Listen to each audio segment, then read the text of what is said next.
Captain Nazmul Hossain শান্ত press conference শেষ করেছেন। শেষ করে তিনি গুটি গুটি পায়ে ড্রেসিং রুমের দিকে যাচ্ছেন। সেখানে ক্রিকেটাররা তার অপেক্ষায় আছেন, কিন্তু যাবার সময় তিনি গণমাধ্যম কর্মী যারা আছেন, যারা অনেক সিনিয়র সাংবাদিক, বাংলাদেশের টেস্ট অধ্যায়ের শুরুর দিনগুলোতে যারা ছিলেন, যারা এখনও টেস্টের দিনগুলোতে তারা মাঠে আসেন কাভার করতে, তাদের কথা খুব মনোযোগ দিয়ে শুনছিলেন শান্ত। নাজমুল হোসেন শান্ত নিশ্চিত করেই বাংলাদেশের সেই টেস্ট অধ্যায়ের সেকাল আর একালের মধ্যে একটা বড় পার্থক্যের সময়টা অতিবাহিত তিনিও করেছেন। একটা সময় নিশ্চয়ই টিভি স্ক্রিনের সামনে দেখেছেন বাংলাদেশ দল যখন ইনিংসের পর ইনিংস অল আউট হয়ে যেত অল্প রানে, বাংলাদেশ দল যখন এক টেস্টের পর একটা টেস্ট আমরা দেখেছি এমন যে বাংলাদেশকে ফলো অন ফেস করতে হয়েছে।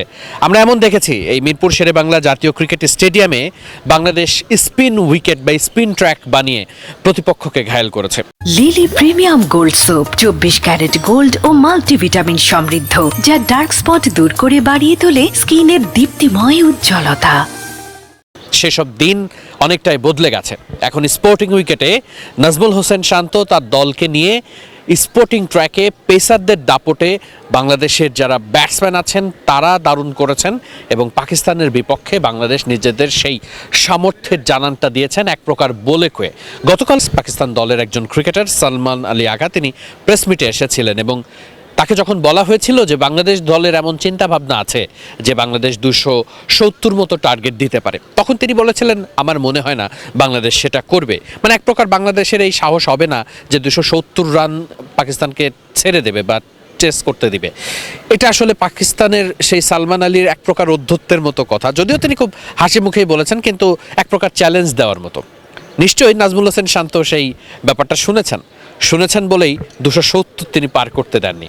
268 রানের মাথায় বাংলাদেশ দল ছেড়ে চলে আসে, অর্থাৎ ডিক্লেয়ার দেয়। আমরা এই ধরনের ঘটনাগুলো কিন্তু দেখি ওই অস্ট্রেলিয়া, ইংল্যান্ড কিংবা যখন ইন্ডিয়ার মতো দলগুলো খেলে তখন আমরা এই ধরনের ঘটনাগুলো দেখি। নাজমুল হোসেন শান্ত ঠিক 9 উইকেট বাংলাদেশের যখন পড়ে যায় তখন তিনি ইনিংস ডিক্লেয়ার ঘোষণা করেন এবং সেখান থেকে 104 রানের বিশাল ব্যবধানে বাংলাদেশ কিন্তু এই টেস্টটা জিতেছে এবং ঢাকা টেস্টের জিতে আমরা এখন নিশ্চিত করে সিলেটের পথে রওনা হব ঠিকই, তবে সেখানে পাকিস্তানের বিপক্ষে, যেহেতু পাকিস্তানের মাটিতেও বাংলাদেশের 2 টেস্ট জয়ের স্বাদ আছে, তারপর পরে ঢাকা টেস্টেও বাংলাদেশ প্রথমবার ঘরের মাটিতে পাকিস্তানকে টেস্ট হারিয়েছে, নিশ্চিত করেই নাজমুল হোসেন শান্ত সিলেট টেস্টও জেতা ছাড়া কোনো কিছুই ভাবছেন না। এবং সিলেটে যতটুকু আমরা জানি বৃষ্টির বাগড়া হতে পারে, সিলেট টেস্টে বাংলাদেশকে আরও বেশি নিখুঁত হতে হবে এবং সেই টেস্ট বাংলাদেশ দল নতুন কোনো পরিকল্পনা নিয়ে, নতুন কোনো চমক দেখিয়ে পাকিস্তানের বিপক্ষে জিতবে, সেটি নিশ্চয়ই প্রত্যাশা সকলের। টেস্ট নিয়ে